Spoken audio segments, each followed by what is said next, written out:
आरंभ से अंत तक रामायण में हर पात्र आपको रोता मिलेगा। राम जी रोते हैं, उनकी बीवी का हरण हो गया। भरत रो रहे हैं कि भाई भगवान चले गए मेरे हाथ से, मेरी वजह से। सीता जी रो रही हैं, रावण उठा के ले गया, हरण करके ले गया। माएं रो रही हैं तीनों की दशरथ जी चले गए। सीता जी के पिता रो रहे हैं कि मेरी बेटी को वनवास हो गया, राजा जनक। हर व्यक्ति रो रहा है। आरंभ से अंत तक आप देख रहे हो, सारे पात्र कहीं ना कहीं आपको रोते मिलेंगे। लेकिन हनुमान जी आप देखिए कि आरंभ से अंत तक वो आपको कहीं उदास, हैरान, किसी भी तरीके से उनके चेहरे पे कोई शिकन आपको नहीं, वो शुरू से अंत तक प्रसन्न मिलेंगे। मैं बार बार बोलता हूँ अपने प्रोग्राम में कि हनुमान जी की मूर्तियां भले ही लाफिंग बुद्धा जैसी हंसती हुई ना हो, लेकिन उनके मन में प्रसन्नता हमेशा रहती है। और वही शायद उनके जीवन का सार है जो हमको उनसे सीखना चाहिए कि व्यक्ति को कामयाब होने के लिए जो सबसे पहला इंग्रेडिएंट है वो ये है, खुश रहे। अगर वो खुश रह सकता है अपनी जिंदगी के अंदर तो 90-95% लड़ाइयां वैसे ही जीत जाता है। और उनके जो उनका व्यक्तित्व है, जो कहानी है, जब वो पहली बार सीता जी से हनुमान जी की भेंट हुई अशोक वाटिका में, तब सीता जी ने उनको वरदान दिया था अमर होने का। छोटे रूप में गए थे, लघु रूप में पत्तों में बैठे रावण धमका रहा था सीता जी को,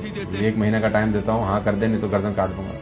चलो रावण धमका के चला गया। अब इन्होंने ऊपर से अंगूठी फेंकी। तो यहाँ बड़ी भारी लर्निंग है। सीता जी ने कहा कौन है भाई? तो कहते राम दूत मैं मातु जानकी सत्य शपथ करुणा निधान। पहला जो वर्ड बोला वो राम का नाम लिया कि मैं राम जी का दूत हूँ माँ, और उन्हीं की सौगंध उठा के क्या रहा। इससे ज्यादा परिचय है ही नहीं कोई। हमारे ऐसा आदमी चला गया होता ना, अरे माता जी हमें नहीं पहचानते आप।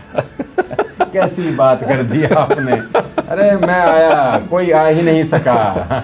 यहाँ तो आदमी 2 रुपए का काम करता है और शहनशाह खुद को समझता है। सत्य शपथ करुणा निधान, ये मुद्रिका मैं लेकर आया हूँ। तो आप चिंता ना करें, भगवान राम आएंगे और आपको यहाँ से ले जाएंगे। उनकी बहुत बड़ी सेना है मेरी तरह। तो माँ को थोड़ा संशय हुआ कि तुम्हारी तरह, तुम तो इतने छोटे से रूप में। बोले तेरी तरह सेना है, फिर तो होली का बेड़ा पार। तो बोला नहीं माँ, इतने में हल्के में मतलब, ये तो आप डरे नहीं, तो मैं ये रूप बना के आया हूँ। देखना चाहते हो मैं कैसे हूँ? हनुमान जी ने अपना रूप प्रकट किया। कनक भूधराकार शरीर, आसमान तक जब रूप लग गया तो माँ कांपने लगी डर के।